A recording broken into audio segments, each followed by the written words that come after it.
नमस्कार, हेलो।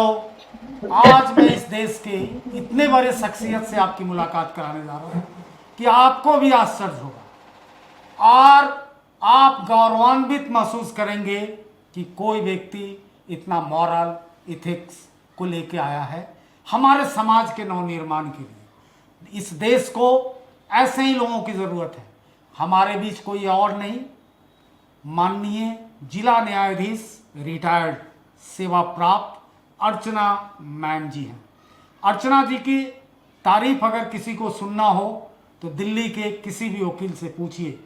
और ये जज होना तो है, बहुत बड़ी बात है, लेकिन अर्चना जी की शिक्षा दीक्षा इतनी अच्छी हुई है कि स्वयं इस युग के कानून के महारथी प्रोफेसर उपेंद्र बख्शी, जिन्होंने अफ्रीका जैसे देश के संविधान बनाने के लिए नेल्सन मंडेला के विशेष आग्रह पे भारत से भेजा गया था, तो वो अम्बेडकर हैं दक्षिण अफ्रीका के लिए और दिल्ली विश्वविद्यालय के वाइस चांसलर रहे हैं। और स्वयं उनके अंदर अर्चना जी ने कॉन्स्टिट्यूशन पे पीएचडी किया है, भारत के संविधान पे। इन दिनों पढ़ाने के नाम पे एक तरह से, बहुत निंदा मैं नहीं करूंगा, लेकिन ऐसे लोग आ गए हैं जिन्हें उस चीज़ का अनुभव नहीं है। एक जज के द्वारा जजमेंट राइटिंग को पढ़ना अपने आप में सौभाग्य की बात है। ये सौभाग्य किसी को नहीं मिलता है। अर्चना जी रिटायरमेंट के बाद पैसा कमाने के बदले चाहती तो बहुत महंगी वकील होके अपना गुजर बसर कर सकती थी, बहुत अच्छा पेंशन था, लेकिन इन्होंने इस उम्र में भी पूरी जोशो जवानी के साथ हमारे देश के नौजवानों को जो लॉ सर्विसेज में जाना चाहते हैं, देश के न्यायपालिका में जाके भागीदारी निभाते हैं, उनके लिए आए हैं। तो मैं अर्चना जी से दो शब्द पूछूंगा कि आप अपनी एकेडमी की थोड़ी सी जर्नी मुझे अर्चना जी बताएं। अर्चना जी। जी, मैंने ये सोचा कि मैंने जो अनुभव 30 साल में प्राप्त किया अपनी जुडिशियल सर्विसेज के दौरान, उस अनुभव को, अपनी नॉलेज को लॉ की उन बच्चों में डाल सकूं जो बच्चे इस न्याय व्यवस्था में आना चाहते हैं, और मेरिटोरियस बच्चे जो न्याय की कुर्सी पे बैठना चाहते हैं, वो उस प्रैक्टिकल एक्सपीरियंस के साथ जो मैंने ग्रहण किया और जो मैं नॉलेज मैंने ग्रहण की इतनी सारी डिग्रियों के साथ, उन सबको मैं उनमें इंसर्ट करना चाहती हूँ, ताकि उस कुर्सी पर बैठकर वो बहुत बढ़िया से न्याय दे सकें और समाज में अपना योगदान दे सकें। अभी अभी एक बहुत ही चौंकाने वाली खबर आई है, जो सबको मतलब अपने ऊपर एक गौरव करने का कि अर्चना जी का स्टूडेंट हम रहे। बहुत कम लोग थे, क्योंकि अभी अभी इंस्टीट्यूट शुरू हुआ है। इन्होंने जजमेंट राइटिंग का क्लास किया। 50 नंबर का प्रश्न था जजमेंट राइटिंग का, यूपी 40 नंबर का यूपी जुडिशियरी में, और फुल स्टॉप कॉमा तक वो क्वेश्चन मिल गया। और चूंकि अभी हमारे यूट्यूब की समय की मर्यादा है, अगर चैनल को सब्सक्राइब नहीं किए तो सब्सक्राइब कीजिए, बेल आइकन दबाइए, और जिसको भी वो चाहिए, चूंकि अलग अलग डेट पे अर्चना जी ने उसको पढ़ाया है और सारे क्वेश्चंस हैं, तो सारा पीडीएफ, सारे क्लास के वीडियो जो भी चाहे देश में, वो मुफ्त में फ़ोन करके इनके कार्यालय में जो नंबर दिया हुआ है थंबनेल पे, आप फ्री में ले सकते हैं अपने मेल पे, यूट्यूब पर, अपने मेल पे, अपने व्हाट्सएप पे, ताकि आप गहराई जान सकें।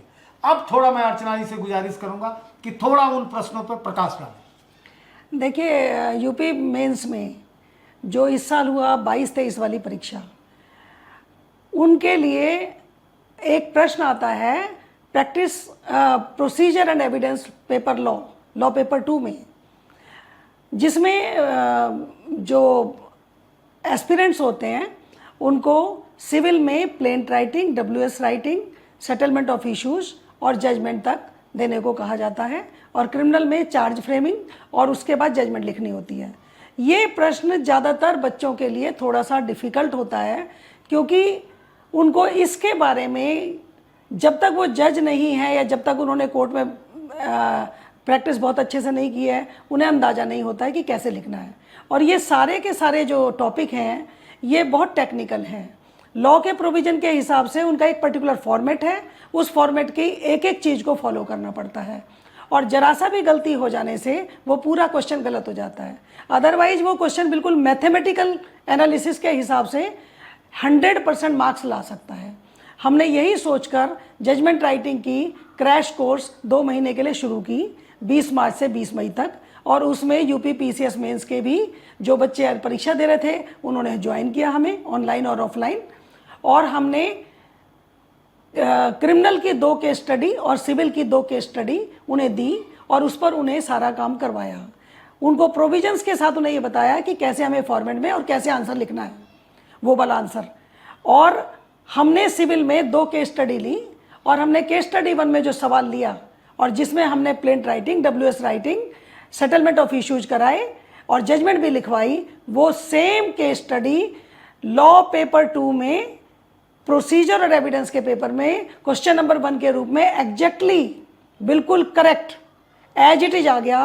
और जिन बच्चों ने वो जजमेंट राइटिंग की क्लास ले रखी थी उनके लिए ये खुशी की सीमा नहीं रही, उनकी कलम इतनी तेजी से दौड़ी और उस क्वेश्चन को बिल्कुल करेक्ट तरीके से वो लिख कर आए। और जैसे ही उन्होंने परीक्षा की, उन्होंने परीक्षा से बाहर निकलते ही हमें फ़ोन किया कि आज हमने ये पूरी की पूरी परीक्षा, पूरा का पूरा पेपर बहुत अच्छे से लिखा है, क्योंकि पहले प्रश्न को जब बहुत बढ़िया लिख दिया, 40 नंबर के पूरे मार्क्स का काम कर दिया, उसके बाद हमारा कॉन्फिडेंस लेवल बहुत बढ़ गया और हमने सारे क्वेश्चन जो कि हमारी जजमेंट राइटिंग की क्लास में प्रोसीजर और एविडेंस सारा बता रखा था, वो सारे क्वेश्चन बहुत बढ़िया से किए और हमें पास होने की पूरी उम्मीद है। तो मुझे बड़ी खुशी महसूस हुई।